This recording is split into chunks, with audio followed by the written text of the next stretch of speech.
Jumlah untuk bantuan Sumsel ini di wilayah Prabu Muli 500 paket sembako.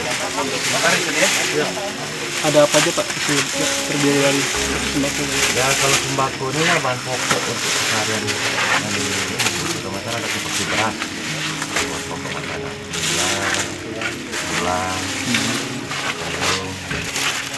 Ini rencana dibagikan untuk siapa aja Pak? yang pastinya yang memang orang-orang yang terdampak COVID-19. Ini selain warga ada sekretaris juga ya? Ya,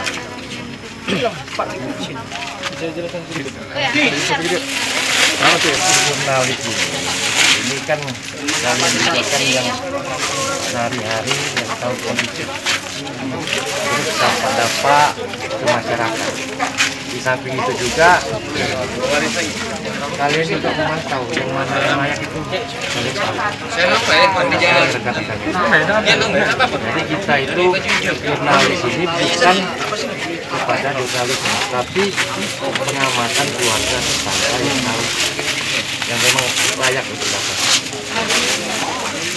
Kedepannya ya ini bantuan ini kalau bisa insya Allah berlanjut.